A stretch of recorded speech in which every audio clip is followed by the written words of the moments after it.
ಈಗ ಭಾರತ ರಷ್ಯಾದೊಂದಿಗೆ ಜಾಸ್ತಿ ಒಪ್ಪಂದ ಮಾಡ್ಕೊಳ್ತಾ ಇತ್ತು, ಆಮೇಲೆ ಅಮೆರಿಕ ಆಯಿತು, ಇಸ್ರೇಲ್ಗೆ ಬಂದಿದೆ. ಯುರೋಪಿಯನ್ ಯೂನಿಯನ್ ಜೊತೆಗೆ ಭಾರತದ ರಕ್ಷಣಾ ಒಪ್ಪಂದಗಳ ಕಥೆ ಏನು, ಅದೆಷ್ಟು ಮಟ್ಟಿಗೆ ಇರ್ತವೆ, ಇದರಲ್ಲಿ ನಾವು ಯಾವ್ದಾದ್ರು ದೇಶವನ್ನು ನಾವು ಎದುರು ಹಾಕೊಳ್ಬೇಕಾಗತ್ತಾ, ಏನು ಕಥೆ ಅಂತ ನೋಡಿ. ಈಗ ರೆಫೆಲ್ಸ್ ತಗೊಂಡಿದೀವಿ, ಎಕ್ಸಾಂಪಲ್ ಕೊಟ್ಟೆ ನಿಮ್ಗೆ. ರೆಫೆಲ್ಸ್ ತಗೊಂಡಿದೀವಿ. ಕೆಲವು ರೆಫೆಲ್ ಪ್ರಾಡಕ್ಟ್ಸ್ ನ ಪ್ರಾಬಬ್ಲಿ ಇಂಪೋರ್ಟ್ ಮಾಡ್ಕೊಳಕ್ಕೆ ಅದ್ರ ಮೇಲೆ ಇಂಪೋರ್ಟ್ ಡ್ಯೂಟೀಸ್ ಗಳು ಕಮ್ಮಿ ಆಗ್ಬೋದು. ಒಂದು ನಮ್ಮಲ್ಲೇ ಇಂಪೋರ್ಟ್ ಡ್ಯೂಟೀಸ್ ಕಮ್ಮಿ ಆಗ್ಬೋದು. ಒಂದು ಎಕ್ಸಾಂಪಲ್ ಕೊಟ್ಟಿದ್ದೀನಿ ನಿಮ್ಗೆ. ಫ್ರಾನ್ಸ್ ಇಸ್ ಆಲ್ಸೋ ಯುರೋಪಿಯನ್ ಇದ್ರಲ್ಲಿ ಇರುತ್ತೆ. ಆಮೇಲೆ ಮಿಸೈಲ್ಸ್, ಸ್ಕ್ಯಾಲ್ಪ್ ಆಗಿರ್ಬೋದು, ಮೆಟಿಯರ್ ಆಗಿರ್ಬೋದು, ಆತರ ಬೇಕಾದಷ್ಟು we are dependent on European companies. ಅರ್ಥ ಆಯ್ತಾ? ಸೊ ಈವನ್ UK ಇಂದನೂ ಸುಮಾರಷ್ಟು ನಾವು LRUs ತಗೋತಾ ಇದೀವಿ ನಮ್ಮ ಏರೋಪ್ಲೇನ್ಸ್ ಗಳಿಗೆ. ಅಫ್ಕೋರ್ಸ್ ಜಾಗ್ವರ್ UK ಬೇಸ್ಡ್ ನಾವು ತಗೊಂಡಿದ್ದು, ಅವಾಗ ಜಾಗ್ವರ್ ಎಲ್ಲ ಬಂದಿದ್ದು. ಸೊ ಇಂಥವೆಲ್ಲ ಸಡಲ್ಕೆ ಆಗತ್ತೆ. ಮತ್ತೆ ಕೆಲವು ಸ್ಯಾಟಿಲೈಟ್ ಬೇಕಾಗಿರುವಂತ ಕೆಲವು ಪೇಲೋಡ್ಸ್ ಗಳು, ಕೆಲವು ಹೈ ಎಂಡ್ ಎಲೆಕ್ಟ್ರಾನಿಕ್ ಇದು, ಇಂಥವೆಲ್ಲ ನಾವು ತುಂಬಾನೇ ಇನ್ನು ಡಿಪೆಂಡೆನ್ಸಿ ಇದೆ ಯುರೋಪಿಯನ್ ಕಂಟ್ರೀಸ್ ಮೇಲೆ. ಸೊ ಅಂತದೆಲ್ಲ ನಮ್ಗೆ ಸ್ವಲ್ಪ ಈ ಒಂದು ರಕ್ಷಣಾ ಒಪ್ಪಂದದಿಂದ probably we may get at A very better cost. And ತುಂಬಾ ಒಂದು ಏನಂತ ಹೇಳ್ತಾರೆ ಅಂದ್ರೆ ತುಂಬಾ ಲೈಸೆನ್ಸಿಂಗು, ಆಮೇಲೆ ಎಂಡ್ ಯೂಸರ್ ಸರ್ಟಿಫಿಕೇಟ್ಸ್ ಏನೋ ತುಂಬಾ ಇದೆ. ಒಂದು ನೀವು ಜಸ್ಟ್ ಒಂದು ಡಿಫೆನ್ಸ್ ಎಕ್ವಿಪ್ಮೆಂಟ್ ತಗೋಬೇಕು ಅಂದ್ರೆ it's not so easy from European countries. ತುಂಬಾನೇ ಏನಂತ ಹೇಳ್ತಾರೆ, ಈ licensing process is very high. So ಇಂಥವನ್ನ ಸಡಲ್ಕೆ ಮಾಡಿ ಸೊ ಬೇಗ ಇಂಪೋರ್ಟ್ ಮಾಡ್ಕೊಂಡು ಮಾಡುವಂತ ಒಂದು ಇದಕ್ಕೆ ಬರ್ಬೋದು ನಾವು. ಈವನ್ ಸಬ್ಮೆರಿನ್ಸ್ ತಗೊಳ್ಳಿ, ಜರ್ಮನ್ ಜೊತೆ ಒಪ್ಪಂದ ಆಗಿದೆ. ಜರ್ಮನ್ ಟೆಕ್ನಾಲಜಿ ಸಬ್ಮೆರಿನ್ಸ್ ಮಾಡ್ತಾ ಇದೀವಿ, ಫ್ರಾನ್ಸ್ ಟೆಕ್ನಾಲಜಿ ಸಬ್ಮೆರಿನ್ಸ್ ಮಾಡ್ತಾ ಇದೀವಿ.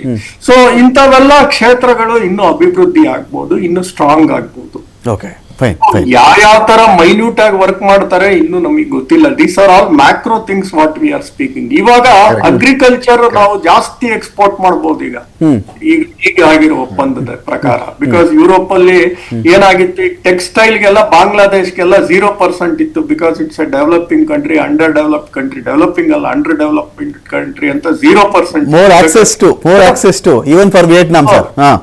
ಇವತ್ತು ವಿಯೆಟ್ನಾಮ್ಗೂ ಇತ್ತು ಇದು 0%. ಬಟ್ ಈಗ ನಮ್ಗೇನಾಗಿದೆ, ನಮ್ದು ಹತ್ತತ್ರ 10% ತನಕ ಏನೋ ಹೋಗ್ತಿತ್ತು ಅನ್ಸುತ್ತೆ. 3 to 4 ಅಂತಾರೆ, ಅಟ್ಲೀಸ್ಟ್ somewhere around 8 to 20 ಅಂತಾರೆ ಕೆಲವು ಪ್ರಾಡಕ್ಟ್ಸ್ ಮೇಲೆ. ಇಂಥವೆಲ್ಲ ಕಮ್ಮಿ ಆದಾಗ we will be able to compete very nicely on the textile front. Plus ಈ ಯುರೋಪಿಯನ್ ಕಸ್ಟಮರ್ಸ್ ಅಲ್ಲಿ ಒಂದು 400 million to 500 million they are high end people ಇದಾರೆ. ಅಂದ್ರೆ they are all high income great group. ಅಂತವ್ರು ಜೆಮ್ಸ್, ಜ್ಯುವೆಲರೀಸ್ ಎಲ್ಲ ತಗೊಳ್ಳೋದು ಜಾಸ್ತಿ ಆಗ್ಬೋದು. So who are doing a high end products, ಅವ್ರ ಬಿಸ್ನೆಸ್ ಇನ್ಕ್ರೀಸ್ ಆಗ್ಬಹುದು. ಬಿಕಾಸ್ ಅವ್ರ ಬಿಸ್ನೆಸ್ ಇನ್ಕ್ರೀಸ್ ಆಗ್ಬೋದು. ಬಟ್ ಇನ್ನೊಂದು ಹೇಳ್ತೀನಿ ನೋಡಿ, ಈ ಫುಡ್ ಪ್ರಾಡಕ್ಟ್ಸ್, ಈ ರೈಸ್ ಎಲ್ಲ ಇದೆಯಲ್ಲ, ಅವ್ರದ್ರಲ್ಲಿ ತುಂಬಾ ಇದಿದೆ. ಏನಂದ್ರೆ ಈ ಫುಡ್ ಸೇಫ್ಟಿ ಸ್ಟ್ಯಾಂಡರ್ಡ್ಸ್, ಈ ರೆಸಿಡ್ಯೂ ಇಷ್ಟೇ ಇರ್ಬೇಕು, ಪೆಸ್ಟಿಸೈಡ್ ಇಷ್ಟೇ ಇರ್ಬೇಕು, ಅದನ್ನ ಸಡಲ್ಕೆ ಮಾಡ್ಕೋಬೇಕು ಅವರು. ಅವ್ರಿಗೆ ಕೆಲವು ನಾರ್ಮ್ಸ್ ಗಳು ಹೆಂಗಿದೆ ಅಂದ್ರೆ 5% ಇರ್ಬೇಕು ಅಂತಾರೆ. ಅದನ್ನ ಮೆಜರ್ ಮಾಡಕ್ ಅವ್ರ ಕೈಲೂ ಆಗಲ್ಲ, ನಮ್ ಕೈಲೂ ಆಗಲ್ಲ. ಆತರ ಕೆಲವು ಪ್ರಾಡಕ್ಟ್ಸ್ ಗಳು ಇನ್ಕ್ರೀಸ್ ಮಾಡ್ಕೊಂಡು ಹೋಗ್ತಾ ಇದಾರೆ. ಆತರ ಲೈಸೆನ್ಸಿಂಗ್ ಕಮ್ಮಿ ಮಾಡ್ಬೇಕು. ಬರೇ ನೀವು ಡ್ಯೂಟಿ ಕಮ್ಮಿ ಮಾಡಿದ ತಕ್ಷಣ ಎಲ್ಲಾ ಮಾರಾಟ ಮಾಡಕ್ ಆಗಲ್ಲ. You require to meet certain European standards to export from India. ಆ ಯುರೋಪಿಯನ್ ಸ್ಟ್ಯಾಂಡರ್ಡ್ಸ್ ಗಳು ತುಂಬಾನೇ ಅತಿ ಇದಾವೆ. European standards, it's not that everybody can. ಒಬ್ಬ ಸಣ್ಣ ರೈತ ಸುಮ್ನೆ ತಗೊಂಡ್ ಬೆಳಿಗ್ಗೆ ಫ್ರಾನ್ಸಿಗೆ ಕಳ್ಸಕ್ ಆಗಲ್ಲ. ಎಷ್ಟೋ ಟೆಸ್ಟ್ ಗಳು ಅವನ್ನೆಲ್ಲ ಕ್ಲಿಯರ್ ಮಾಡಿ ಅದನ್ನೆಲ್ಲ ಮಾಡಿ ಕಳ್ಸೋ ಅಷ್ಟ್ರಲ್ಲಿ ಸಾಕಾಗ್ಬಿಡುತ್ತೆ ನಿಮ್ಗೆ. ಸೊ ಆ ಟೆಸ್ಟಿಂಗ್ ನಿಯಮಗಳನ್ನ ಸಡಲಿಸ್ತಾರ. ಅದು ಗಿರೀಶ್ ಸರ್, ಅದು ಹೇಗೆ ಗೊತ್ತಾ, ಯಾವ ದೇಶದಲ್ಲಿ ಯಾವುದು ಜಾಸ್ತಿ ಇರುತ್ತೆ ಅದಕ್ಕೆ ಬೆಲೆ ಕಡಿಮೆ ಅಂತ. ಈಗ ಪೆಸ್ಟಿಸೈಡ್ಸ್ ನಾವು ಕಡಿಮೆ ಮಾಡ್ಕೊಳ್ಬೇಕು ಅಂತ ಹೇಳಿದ್ರೆ ಅಲ್ಲಿ ಎಷ್ಟೋ ದೇಶಗಳಲ್ಲಿ ಜನಗಳೇ ಕಡಿಮೆ, ಜನಗಳ ಆರೋಗ್ಯಕ್ಕೆ ಅಷ್ಟು ಮಹತ್ವ ಇರುತ್ತೆ, ಜನಕ್ಕೆ ಮಹತ್ವ ಇರುತ್ತೆ. ಜನ ಜಾಸ್ತಿ ಇರೋ ಕಡೆ ಜನಕ್ಕೆ ಮಹತ್ವ ಇರಲ್ಲ. ಪೆಸ್ಟಿಸೈಡ್ಸ್ ಇನ್ನು ನೀವು ಜಾಸ್ತಿ ಆಗ್ತೀವಪ್ಪ, ನೀವು ತಿಂದು ಬಿಡಿ ಅಂದ್ರೆ ಅವ್ರು ತಿನ್ನಕ್ಕೆ ರೆಡಿ ಇರಲ್ಲ ಅಂತ. ನೀವು ನೋಡಿರ್ಬೋದು, quality they demand A very high quality, unreasonable qualities ಇರ್ತವೆ. ಈಗ ನಮ್ಮ ಇಂಡಿಯಾ ಇಂದ ತಗೋಬೇಕಾಗಿರೋ ನೀವು ನೋಡಿರ್ಬೋದು, ಕೆಲವು ಮಸಾಲೆ ಪೌಡರ್ ಒಂದ್ಸಲಿ ಏನೋ ಒಂದು ಕಂಟೆಂಟ್ ಜಾಸ್ತಿ ಇತ್ತು. ನಮ್ದೇ ದೇಶ ಜೇನುತುಪ್ಪ, ಗಿರೀಶ್ ಲಿಂಗಣ್ಣ ಸರ್, ನಮ್ದೇ ದೇಶದ ದೊಡ್ಡ ಜೇನುತುಪ್ಪದ ಬ್ರ್ಯಾಂಡ್ ಸರ್, ಒಂದು ದೊಡ್ಡ ಜೇನುತುಪ್ಪದ ಬ್ರ್ಯಾಂಡು ಇಂಡಿಯಾದಲ್ಲೆಲ್ಲ ಓಕೆ ಇತ್ತು, ಎಲ್ಲ ಕಡೆ ಓಕೆ ಇತ್ತು. ಅದಕ್ಕೊಂದು ಸಿರಪ್ ಆಡ್ ಆಗ್ತಾ ಇತ್ತು ಸರ್, ಬೀಟ್ರೂಟ್ ರೈಸ್ ಸಿರಪ್. ಅದು ಚೈನಾದಿಂದ ಆ ಸಿರಪ್ ಬರ್ತಿದ್ದು ಕಲಬೆರಕೆ ಆಗ್ತಾ ಇತ್ತು.